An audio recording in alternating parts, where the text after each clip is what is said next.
ಇವತ್ತು ಒಬ್ಬ common man income ಟ್ಯಾಕ್ಸ್ನ ಲೇಟಾಗಿ ಫೈನ್ ಆಗ್ತಾರೆ.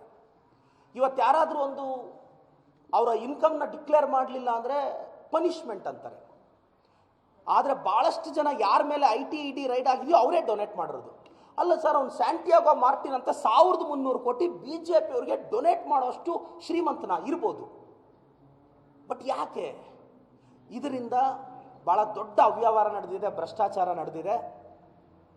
I request our Honorable Finance Minister Nirmala Sitharaman Madam ji, please, we are expecting a prompt response from you, madam, because being a responsible citizen of India and elected representatives from Karnataka, and I request your prompt answer because you are selected as a Rajya Sabha member from our state.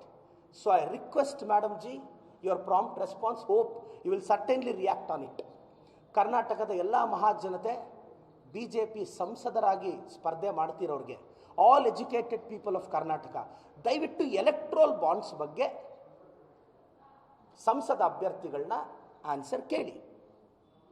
ಇವತ್ತು ನಮ್ಮ ಕಾಂಗ್ರೆಸ್ ಅಕೌಂಟ್ನ close ಮಾಡ್ತಾರೆ, 6000 ಕೋಟಿಗೂ ಹೆಚ್ಚಿಗೆ ಲೆಕ್ಕನೇ ಕೊಡಲ್ಲ.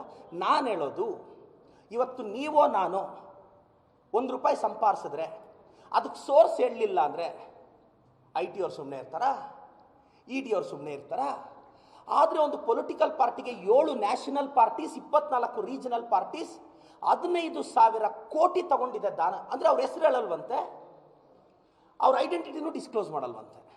ಇದರಿಂದ ಯೋಚನೆ ಮಾಡಿ, ಕಪ್ಪು ಹಣನ BJP ಅವ್ರು ಆಚೆ ತಂದರೂ ಇಲ್ಲ ಕಪ್ಪು ಹಣನ ಅವರೇ ಮಾಡ್ತಿದ್ದಾರೋ ಅಂತ. ನಾನು ಕರ್ನಾಟಕದ ಎಲ್ಲ BJP ಹಿರಿಯ ನಾಯಕರನ್ನ ದಯವಿಟ್ಟು ರಿಯಾಕ್ಟ್ ಮಾಡಿ ಸರ್.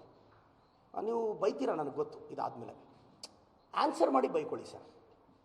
ಎಲೆಕ್ಟ್ರೋಲ್ ಬಾಂಡ್ ಬಗ್ಗೆ ನಿಮಗೆ ನೈತಿಕತೆ ಇದ್ದರೆ ಪ್ಲೀಸ್ ಆನ್ಸರ್ ಮಾಡಿ. Once again I request our honourable finance minister, madam ji, please expect your answer.